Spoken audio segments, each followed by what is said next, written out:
something bad to us, we are going to do things to you that have never been done before. We the people tell the government what to do. It doesn't tell us. We the people are the driver. The government is the car. And we decide where it should go and by what route to do. We the people are free.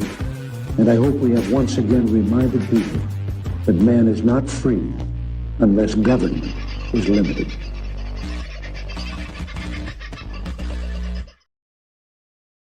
Well, g'day, folks. How are you? Hope you've had a very good weekend. You've stayed out of the wet and, for the most part, the cold places where there have been some over the last few days. Not necessarily in Queensland. It's either been wet or drying out from the wet, which in Queensland, the further north you go, means the warmer it gets. Unfortunately, the humidity gets sucked out of the ground as soon as the sun comes out. But I'm led to believe that things go well in those rain-affected areas and flood-affected areas in Western Queensland and Northern Territory. Still a lot of water around, though. So thoughts and feelings to those folks at the moment. How you guys going? Do you have a good weekend? Party hard? Do all those good things? Who was first in the house tonight? Go back and have a look. Ali was first in the house. Thank goodness there's a show tonight. Yeah, it was a bit hit and miss on Mondays, isn't it? I do apologise. But there are some fairly significant developments that I suppose we should be talking about, not least of which is what happened in South Australia over the weekend. If you haven't had the opportunity yet, go and have a look at the FBN Media site, FBN Media on YouTube. Vince did a show yesterday afternoon, which brought you up to speed with what things or where things were at with the South Australian election yesterday afternoon. There has been some significant changes, and we'll update that a little bit later in the bulletin tonight. Bulletin, gee, there's a big word. Don't know that we're doing news here, but anyway, whatever we call it. G'day, Tony. Lovely to have you in, mate. I've had some very interesting conversations today with the Cairns News. Have you been and checked out cairnsnews.org recently? They've had a bit of a facelift, and they are looking very flash and some very nice and very good stories. You're about to see a few more turn up there in the next day or two that are of significance to us, including maybe something that we're going to be talking about tonight.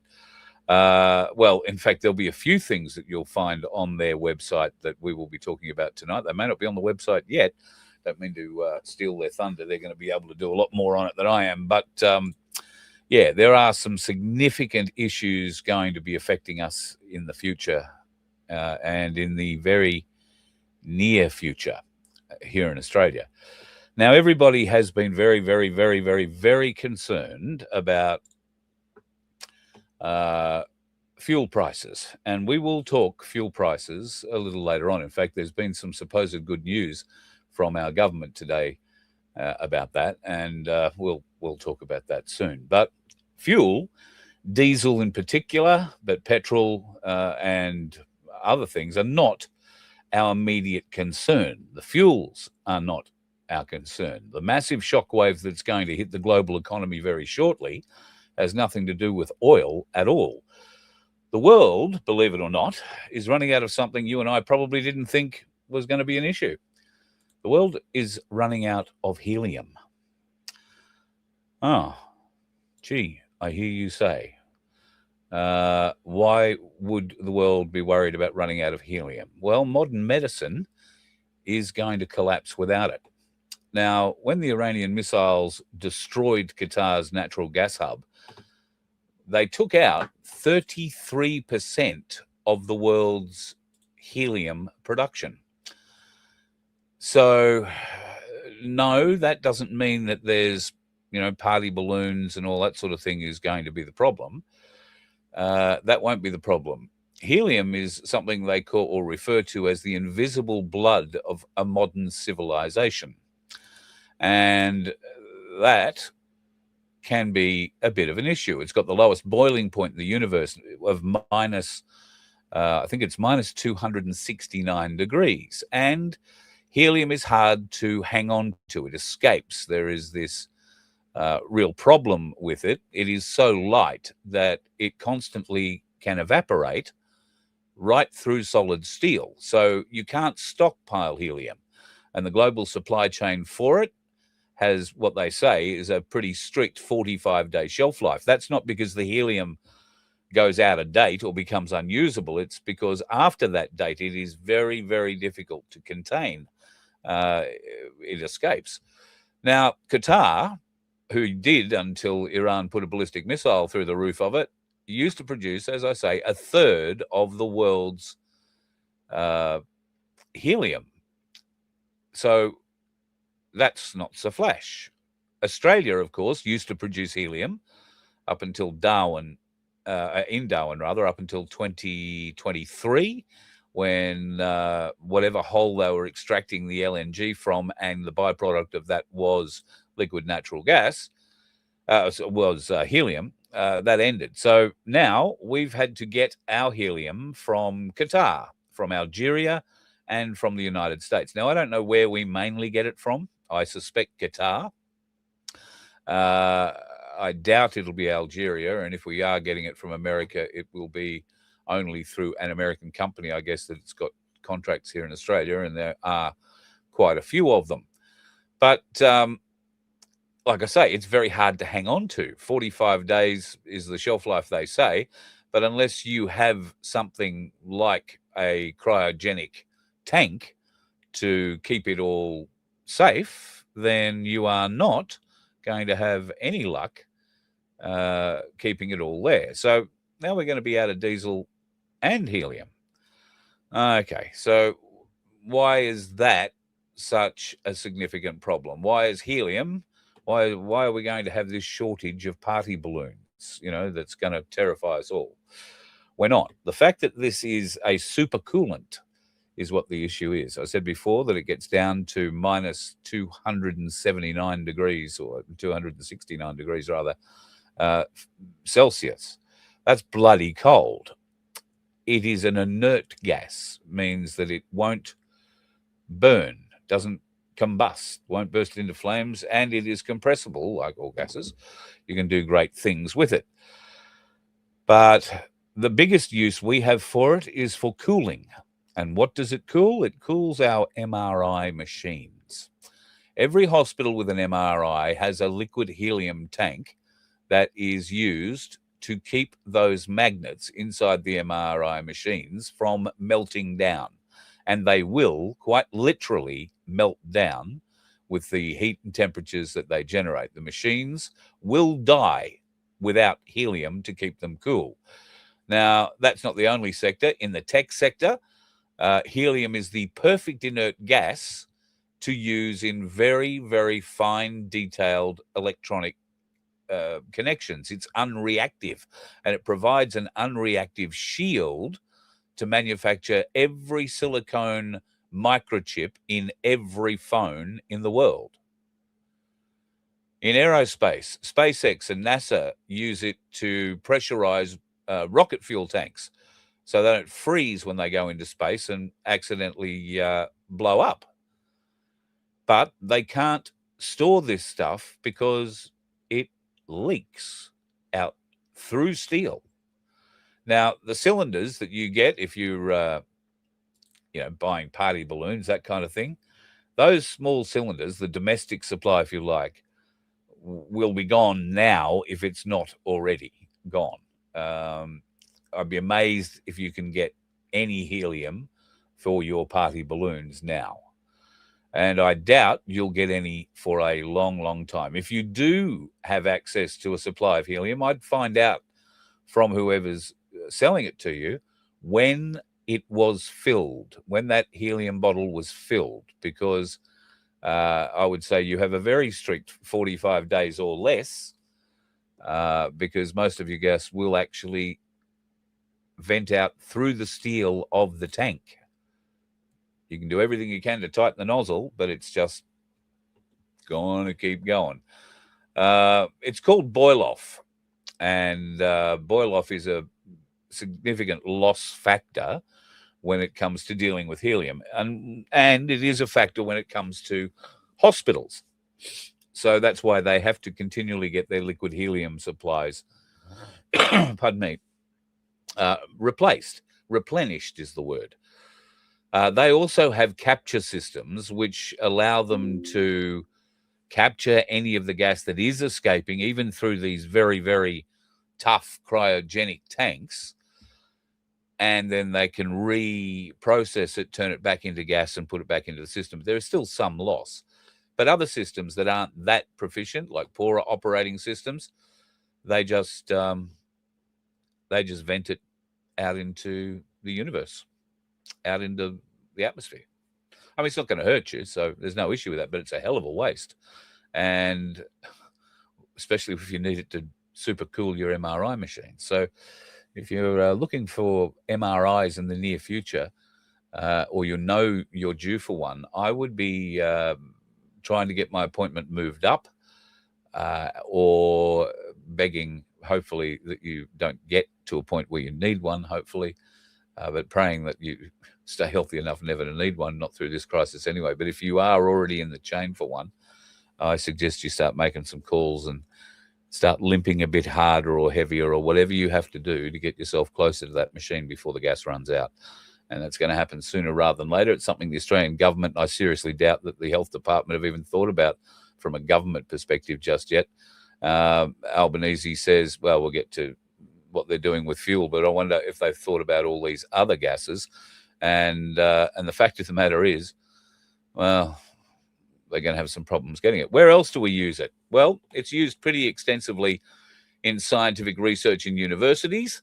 It could be used to freeze samples, keep things safe, keep them from spreading, maybe, like the Ebola disease, or any other pathogen that they happen to be working on. Now, our universities, our research centres, private and government driven, are all importing extremely dangerous things to find a cure for.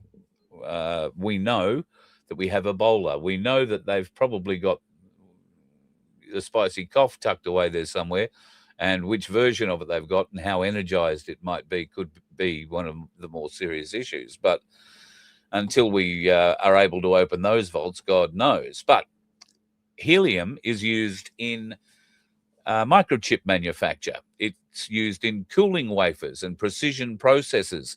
It's used to leak test high purity environments. So something that, is essentially got to be a vacuum, well, they use helium to test. Now, I don't know that we've got much of that work going on here in Australia.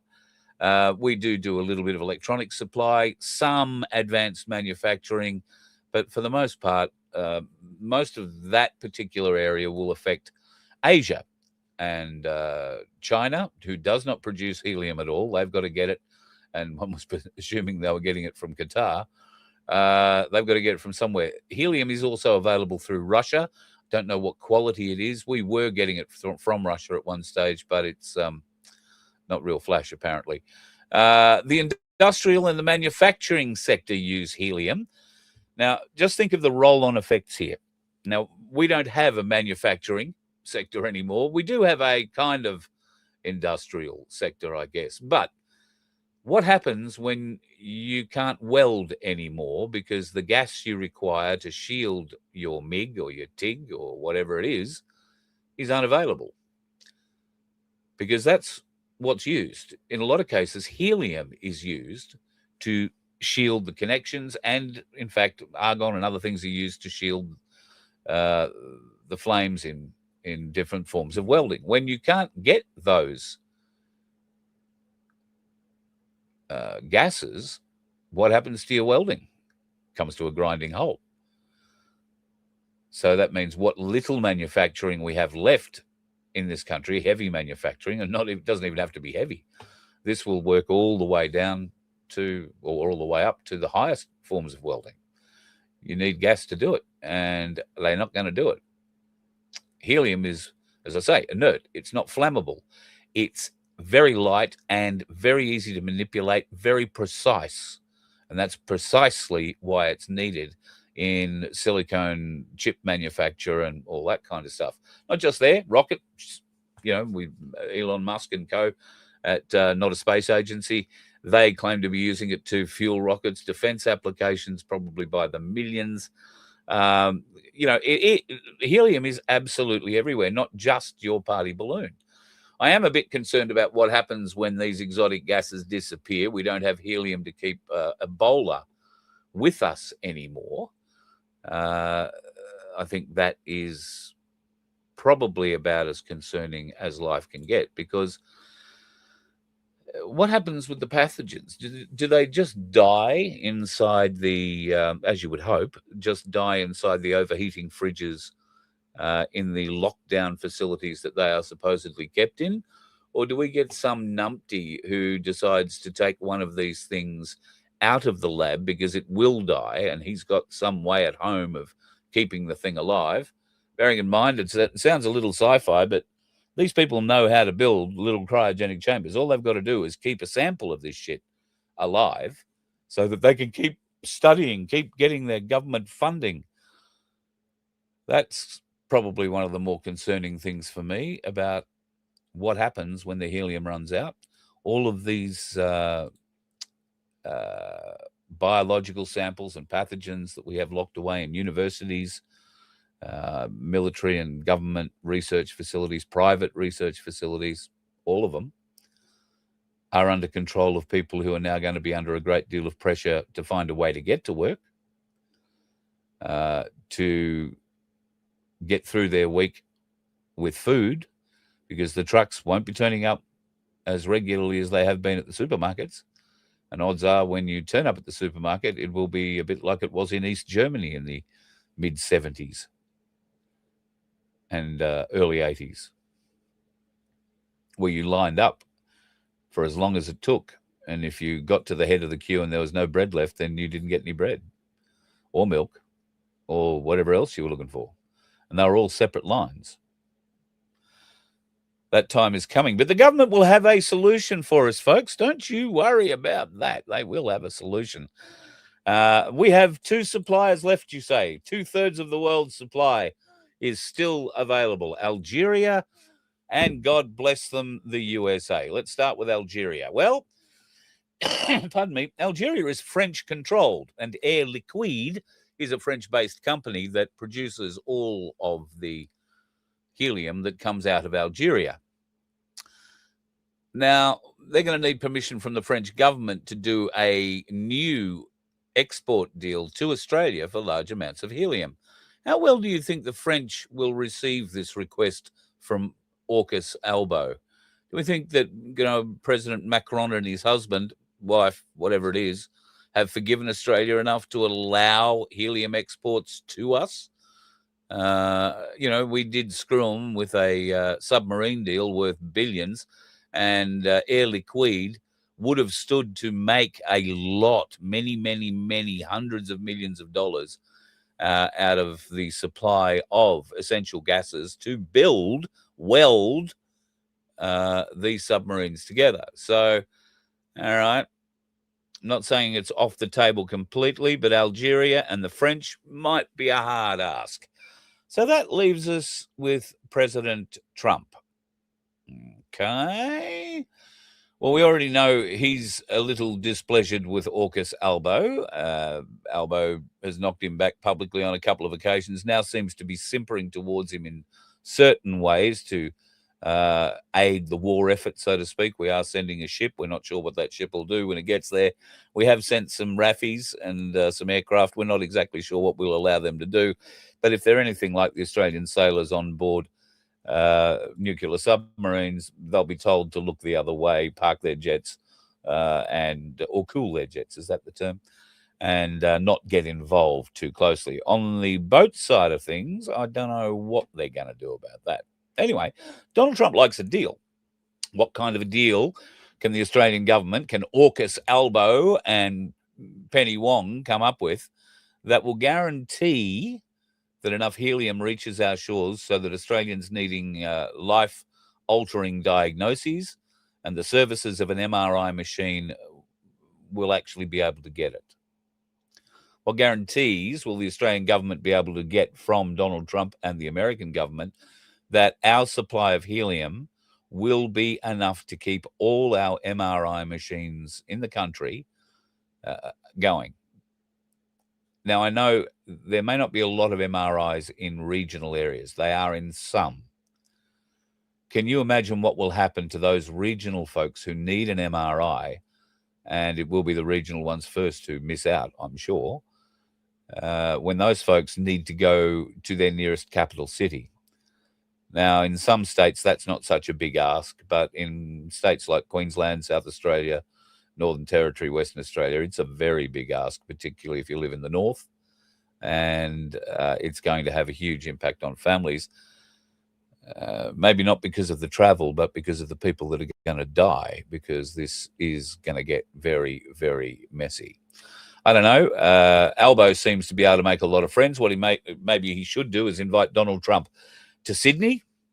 He can get him and the president down to that mosque in Lakemba. They can have a halal sausage sizzle together and discuss how that Australia's future can be secured. And Albo can show just how immensely brave he is, given his recent actions. I'll show you that. I thought the noticer got it beautiful. Absolute total fear. Could not be a better picture. And 100% right. Albo spoke up real big. Oh, it was all good. It was all good. No, it wasn't. He couldn't run out of the mosque fast enough. So he walked at a very rapid pace. Yeah, he just couldn't run. That looked bad. The optics for running is not good, but he walked like he was an Olympic walker to get out of the joint, and his security were having a hard time keeping up with him. So anyway, it could all be a bit of a moot point, really, because even if we do manage to score enough helium so that we can keep our MRI machines up and running and keep our patients diagnosed correctly, you won't have enough fuel to get to the hospital to have the MRI done. All right. Let's assume for a minute that the MRI machines don't work anymore. That's going to be a pretty horrible thing to work, but let's assume that. Now, people are going to be misdiagnosed without the detailed imagery that the doctors are used to these days and have been trained to look at.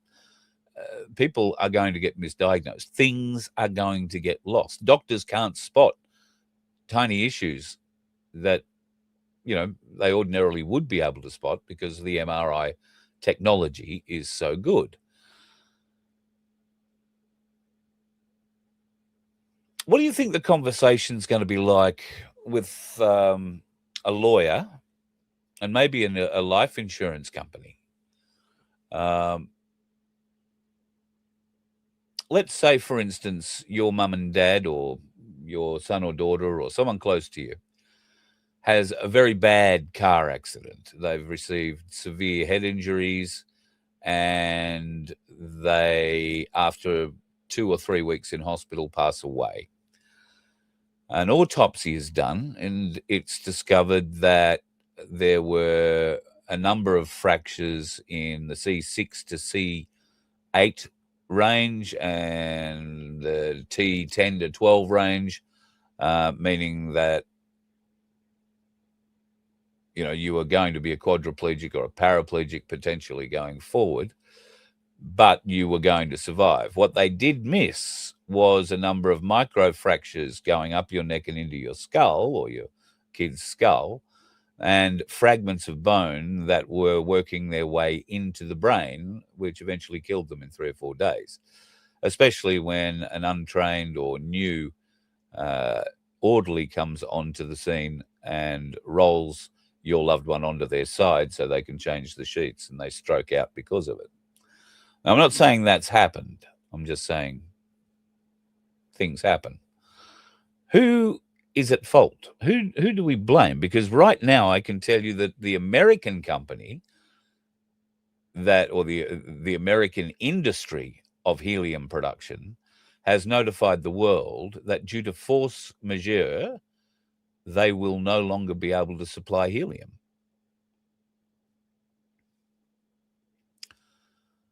So we've pissed off the French to a point where I don't think Macron's talking to us in a civil manner. And the Americans have just shut up shop and said, no, we're keeping what we're making for ourselves because they have a much larger population, a whole heap more MRI machines that need to be kept cool.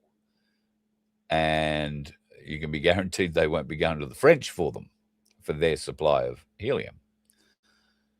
Unlike Australia, who has plenty of helium reserves, we've got a shitload of helium reserves.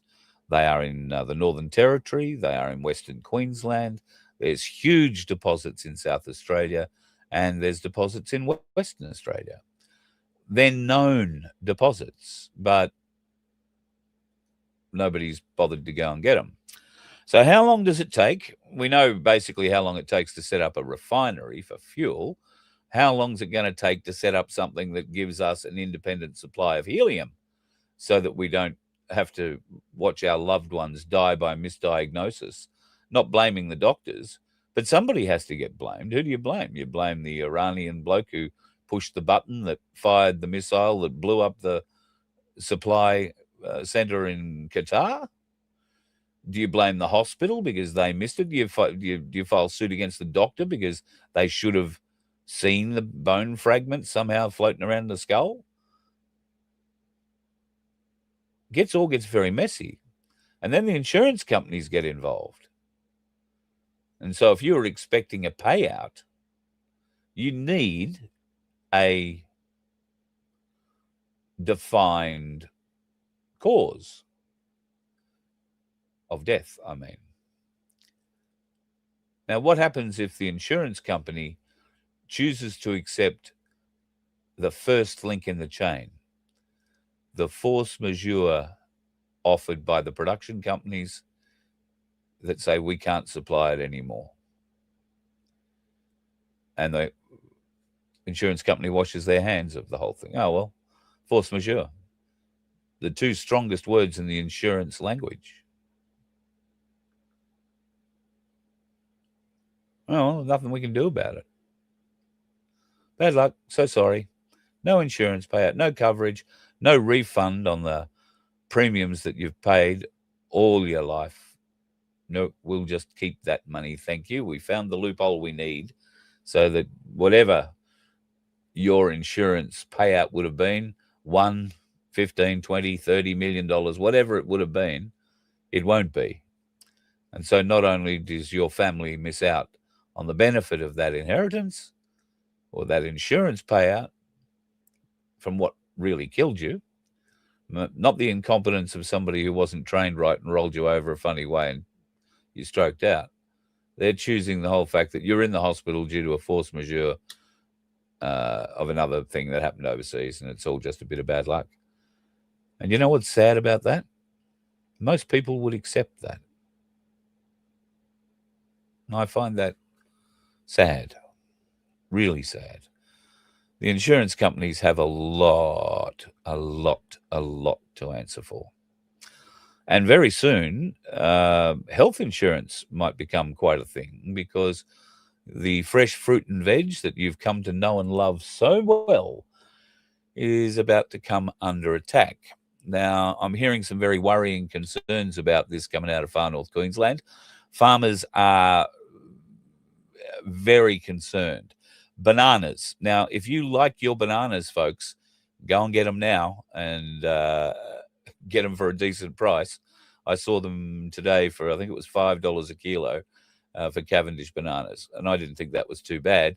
And then I saw them for $1.99 at a little side fruit shop somewhere. I thought, well, that's pretty good. Bananas are going well. Well, that's because right now there is a reasonable supply, but that's going to change. As of today, far north Queensland trucking companies that normally move the bananas or anything else that's grown up there from far north Queensland down to, I guess, specifically the Brisbane markets, and then from there further south into Sydney, Melbourne, Adelaide, all parts in between. Funny thing about tropical fruits, you can only grow them in tropical areas, so or grow them in mass at least. Probably got a hard time growing bananas in Victoria, I would have thought. Right now, the farmer who is growing those bananas in far north Queensland rings up the trucking company, says, righto, I've got a load to go to Brisbane, and the trucking company is saying to them, Okay, great. We're charging $400 a ton plus a 38% fuel loading. $400 a ton, and now they're throwing on a 38% fuel loading. And that doesn't guarantee that they're going to take your job.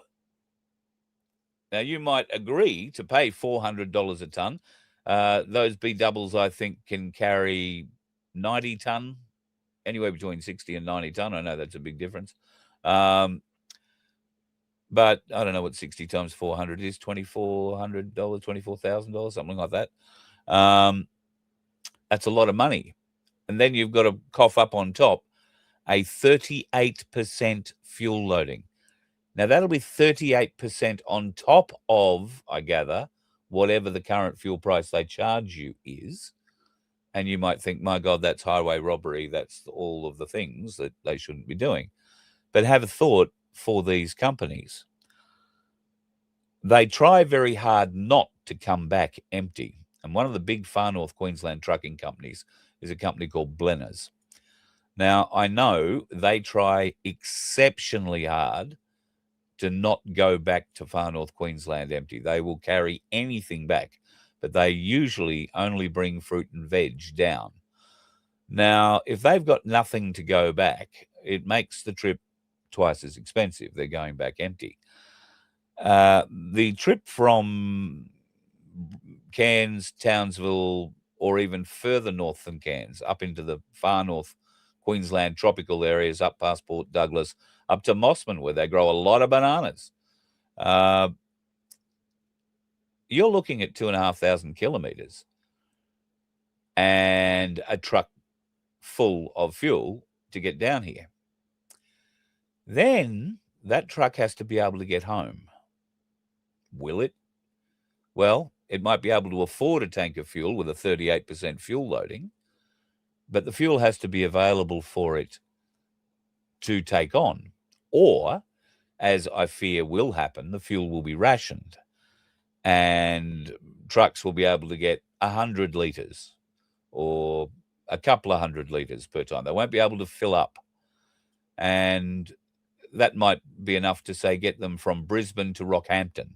That will get them out of the city in the metro area. Becomes Rocky's problem then, and the problem for the drivers and the truck owners.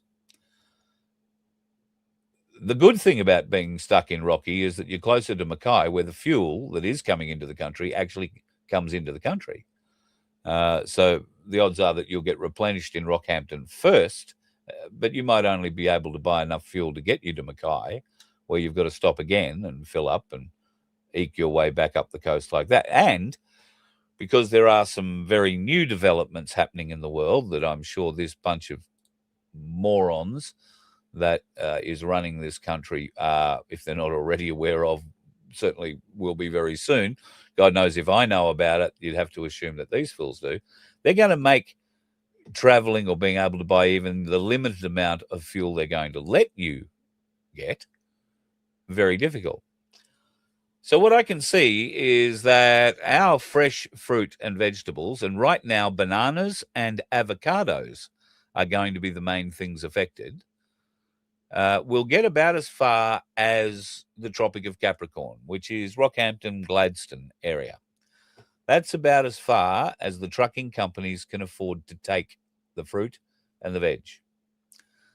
Then other trucking companies, one assumes, will have to lift the load from Rockhampton somehow and bring it to Brisbane. How they expect to make money out of it, God only knows. But you can rest assured that the price of bananas won't be $5 a kilo much anymore. In fact, I'd be thinking it'd be closer to $20 a kilo.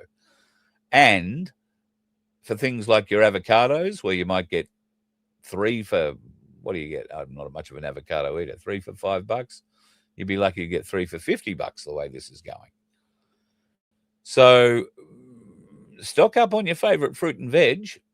And I might suggest you go and get a little tinned fruit too.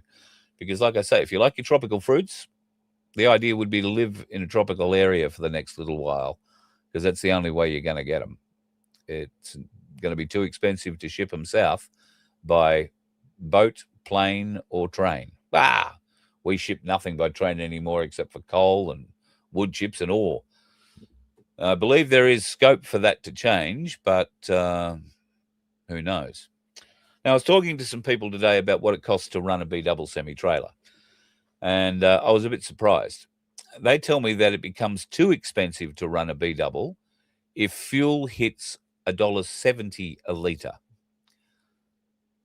Once it hits $1.70 a litre, they have to start charging loadings and things like this 38% fuel tariff.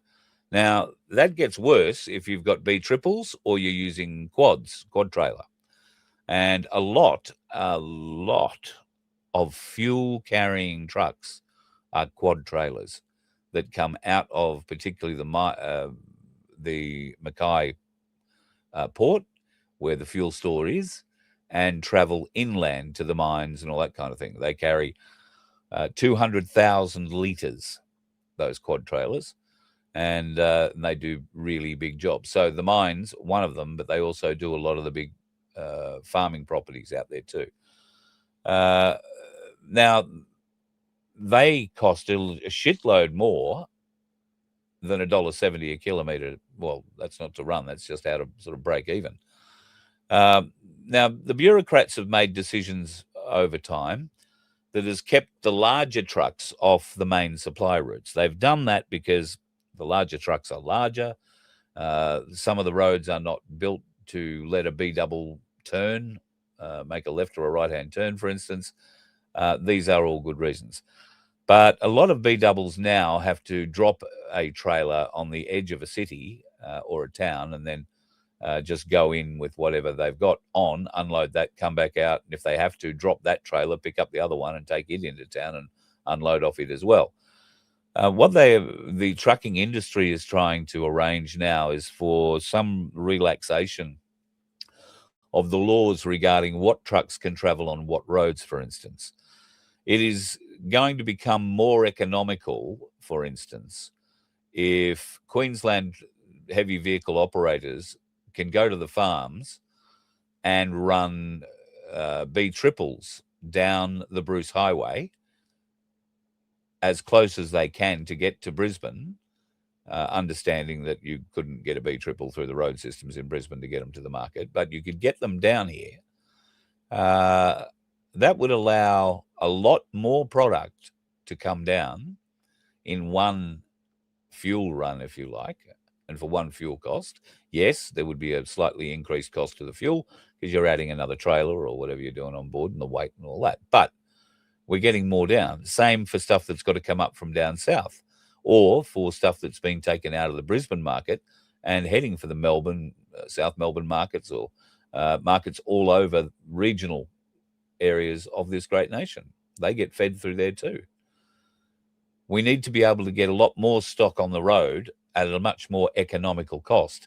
That's the only way we're going to be able to bring down the end price to you and I, and making sure that one banana doesn't wind up costing us $20. Because I know it sounds stupid, but right now it is not beyond the realms of possibility. Now, Albanese has just come out in the last hour or two and said he's done a deal with his good mate from Singapore, Mr. Wong. The good mate, Prime Minister Wong from Singapore, apparently took Albanese's phone call where he spluttered and stuttered down the phone for a while and begged, I assume, to be put back on the roster to get some fuel. There were 6 ships due and heading to Australia with fuel that were turned around yesterday. 2 from Malaysia, 2 from Thailand, and 2 from Singapore. They were rerouted to different ports, or they were sent back to their home refinery port. The question I have is why? Well, it's pretty easy to understand. We haven't paid for that fuel yet. Somebody offered more money for it. And that's where 2 of those boats went. The other one went back home to Singapore. Well, the other 2 went home to Singapore full. Okay, maybe Singapore's got a fuel shortage when they're the biggest supplier in Asia. But, okay, or could they just be waiting for a better offer? Well, it may have had the right intention, and it certainly elicited an action from Albo Sleazy.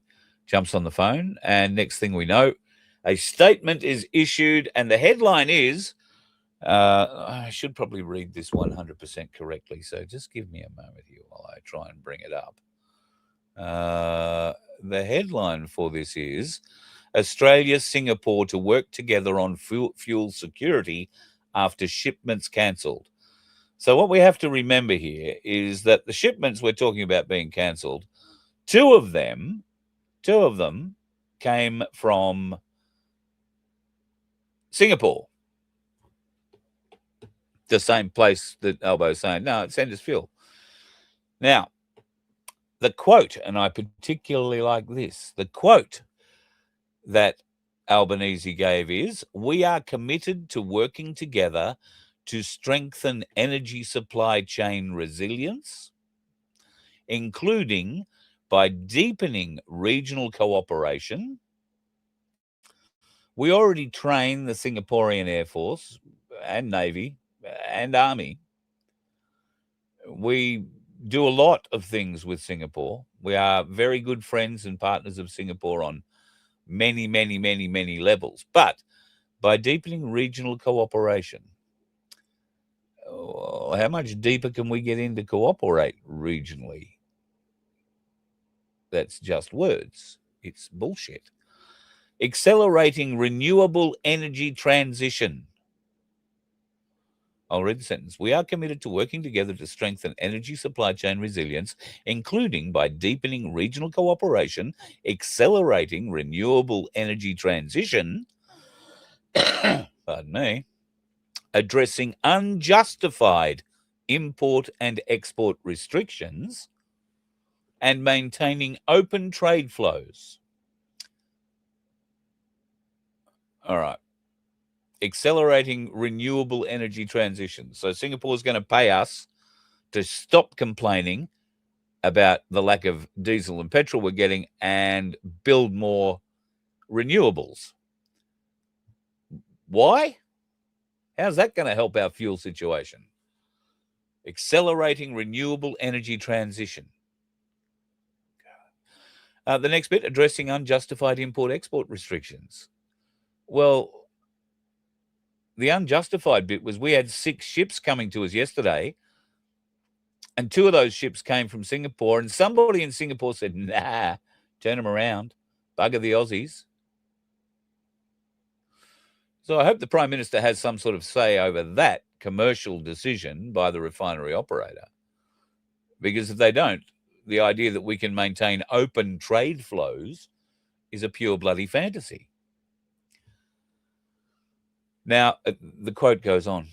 In this context, we reaffirm our commitment to strengthening energy security. We have no energy security. Reaffirming the commitment to who? Who is that commitment being affirmed to? Is it Singapore?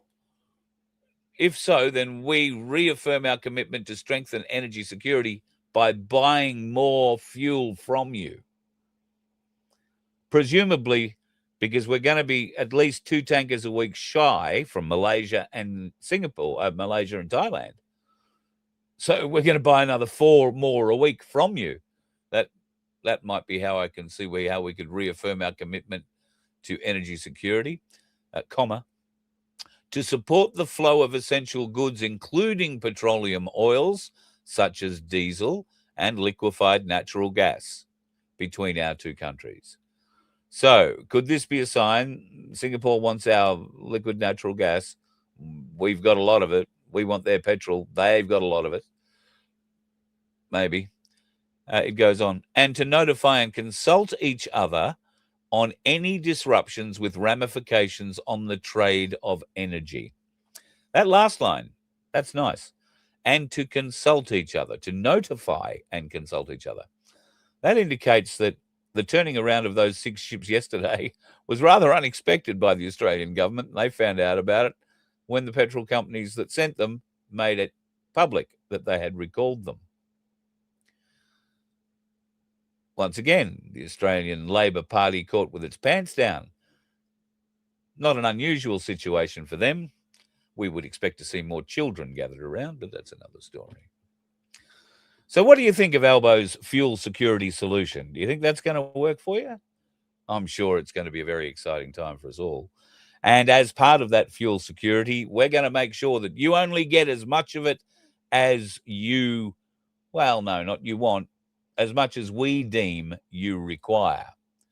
Have absolutely no doubt they will use this as an opportunity to reintroduce digital ID, and particularly QR-coded digital ID. How long do you think it'll be before this bunch of low-life corporate monkeys engineer this digital ID QR code system back into your life? My bet is it's going to be a matter of weeks, not months, weeks. QR-coded petrol rationing linked to your digital device. All right? You'll only be able to get fuel once a day. You'll have to use this QR-coded digital device before you can get the fuel. And once you've got the fuel, you will be locked out from every other fuel station for 24 hours. You will not be able to go and get any more than whatever the allocated amount will be. Now, I can hear you say, that'll never happen, Carl. They wouldn't be brave enough after all that bullshit. Well, you'd think, but Sri Lanka have switched it on in the last week or so. QR-coded basic system for rationing fuel sales. You get a weekly quota for cars and motorbikes, 15 litres for cars and 5 litres for motorbikes. That's all you're going to be allowed a week in Sri Lanka. But do not despair. The move requires consumers to register and download a QR code specific to their vehicle for use at fuel stations. The weekly quota for cars and motorbikes is limited to 15 and 5 litres respectively, and it will be switched to a digital QR code-based system to ration fuel sales and move authorities described as a precautionary measure.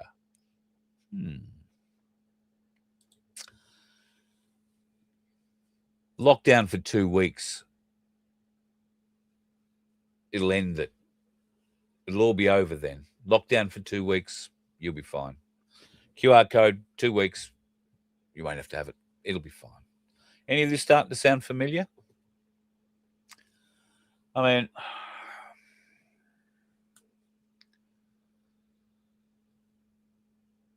it's hard to react and have any meaningful input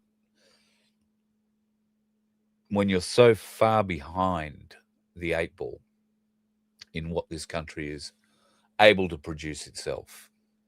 But my God, it has to change. It has to change immediately.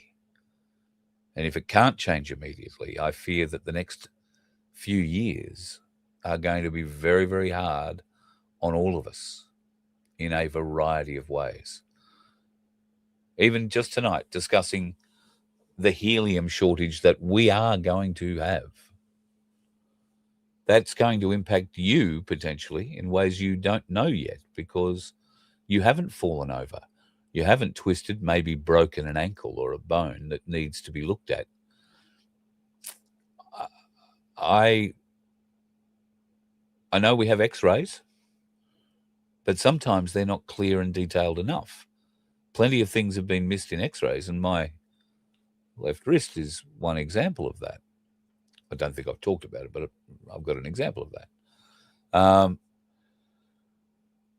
So yes, when you need detailed imagery, particularly of things like brains and lungs and hearts and, all that sort of stuff, then this is a fairly significant issue. People will die because they haven't been able to get MRI scans done.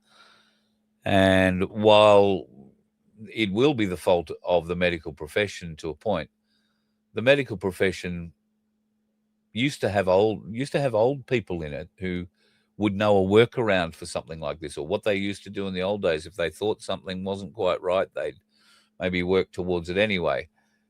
And I know some of that probably was done blind. They didn't have the access to the imagery that we do today, but the older folks still managed to treat things as best they could. People still survived. Today, those people that have graduated through the medical system over the last, well, I'd say 20 years, have been taught a whole new way of medicine. And that is, they've been brainwashed into how to doing it. They've been brainwashed into the petrochemical big pharma way of doing things. And they do not have the vaguest idea how to work without them. And that, my dear friends, I think is one of the scariest things that we are going to face in the near future.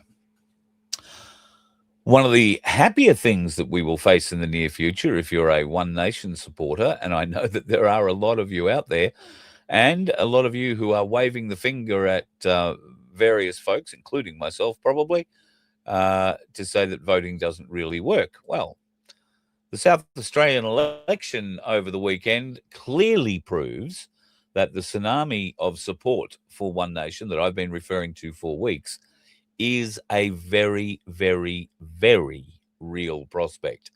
So let's get a bit of a quick update on where they're at the moment. There is now confirmation that One Nation has made the final two in a large number of seats throughout South Australia.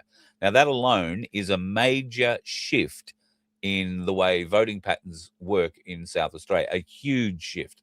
It's the traditional ALP versus Liberal fight.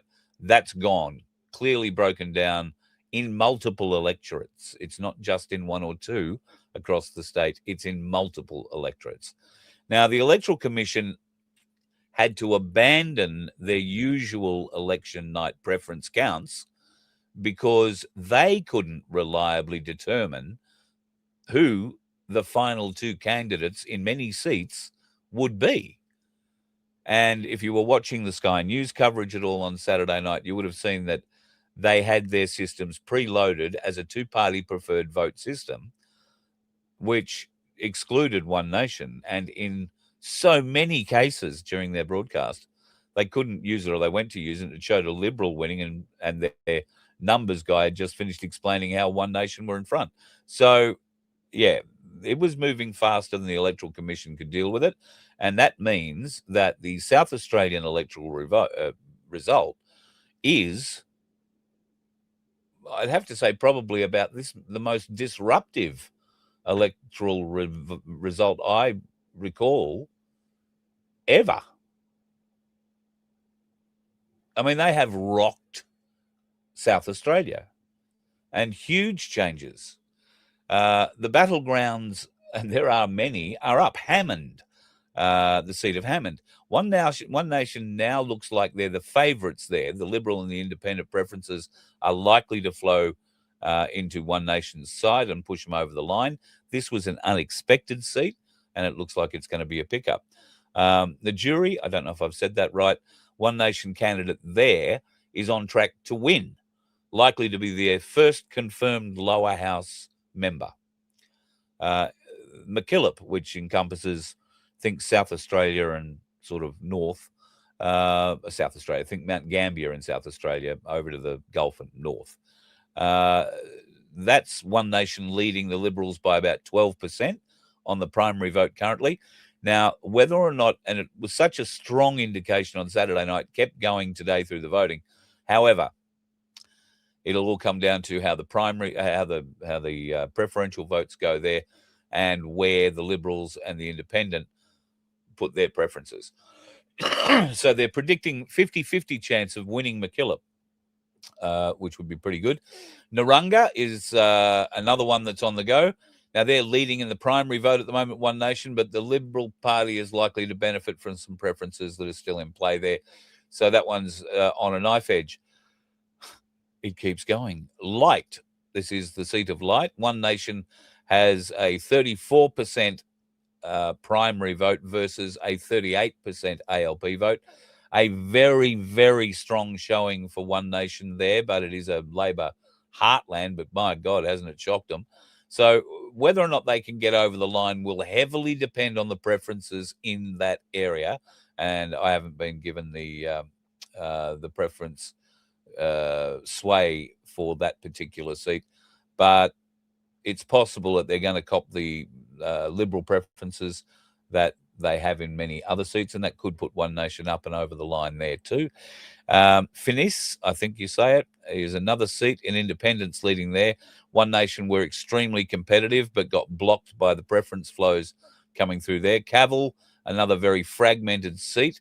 The outcome's going to depend on basically who gets eliminated in what order, and then how those preferences from the eliminated go. So it's going to be an interesting one too. So there's a lot of things still to keep an eye out for regarding One Nation's success in South Australia. But what I think we can confidently say is that there are now 3, I think, confirmed, and it looks like they could get as many as 4, possibly as many as 6 people into the South Australian Parliament. That would be a staggering and very surprising result for the major parties. I don't think it's surprising in any way for most clear-thinking people. We, the clear-thinking people of Australia, have simply had enough of mainstream uni-party politics. Bastards. So One Nation does seem to have done the hard part. They've won the vote. They've won the battle for the hearts. The seats are still being decided by the preferences, which is a whole heap of discipline that I would prefer to see erased, but that's a whole other story. And where the left sits after all of this will be pretty interesting too. Fingers crossed. I hope all things go well in South Australia for everybody involved. I know Vince is pretty excited for the area that he's in. It looks like that bloke's going to get up, which would be pretty good. Very quickly, medbeds today. There was a medbed meditation that happened this morning. I want to say it was about 3 o'clock in the morning. I woke up for it briefly, and then I meditated myself right off to sleep again.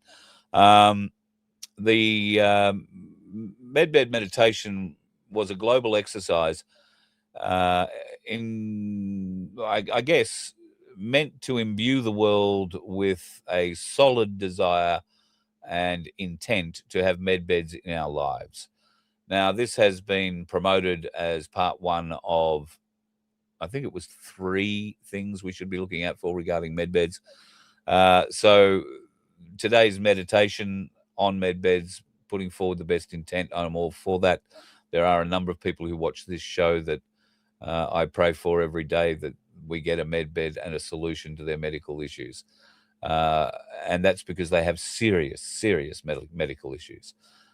So the sooner these medbeds can come, the better. And hopefully next time they have a mass meditation thing, I'll be able to stay awake a bit longer for it. I don't mean that out of disrespect. It's just that I'm not really used to it, and certainly not used to it at 3 o'clock in the morning, fun as and all as it is. And we've run an hour. So look, I will make just one comment I saw earlier in the comments. Brett Leonard, hello mate, good to have you back. Been a while. 3 weeks ago you said you were waiting for $80 silver and below, guaranteed. No one believed me it was coming. I think you're kind of wrong. I think there's a lot of people that believed you it was going to go there. However, you're discussing a paper price, and I wouldn't be concerned about if it drops to $80. Can you buy it for $80 or $81 or $82? I mean, what's the spot right now? I want to say it's about $92. Let me go to Ainsley and have a bit of a look. $93. There you go. So the spot's $93. Now, if I also roll down the page and see what I can buy, 1 ounce kangaroo, which is about the cheapest thing you can buy in 1 ounce size, is $113. Koalas are $115. There's stuff there that's $120. Ainsley bullion, by the way, still the cheapest coins you're going to find. If you look around, somebody told me today they've been looking. So if this is the dip, then I suggest you buy it. But it's still a significant difference between the $80 that you're hoping, or not hoping, but you're saying it will get down to. At the moment, we're sitting on 91.47 on the markets, it says here. So to drop an $11 or $12, let's say, that would be another significant hit to everybody. But you still can't buy silver. Back in the days on the way up, when it was at $80, you could have bought a coin for 82, 83, 85. If it was a real flash one, you might have paid $95 for it, only because you like really flash coins. Now, that difference between the paper price, the spot price, and the physical silver price is all the difference. So don't consider selling at the moment, folks. And if you've got a long face because you think the market's gone and tapped you the wrong way, there is a lot going on in the world, and many parts of the market are crumbling. In fact, I would go so far as to say that the world around us is crumbling in slow motion, and many of these things that we are experiencing and indeed are about to experience are designed to do nothing but wake up a global population. The big question is, how many of them will survive? And the happy answer to that question is there'll be a whole heap more people that do survive because of this, because the dickheads will not be able to get on the road. You let one ant stand up to us, then they all might stand up. Those puny little ants outnumber us 100 to 1. And if they ever figure that out, there goes our way of life. It's not about food. It's about keeping those ants in line. That's why we're going back. Does anybody else want to stay? Let's rock!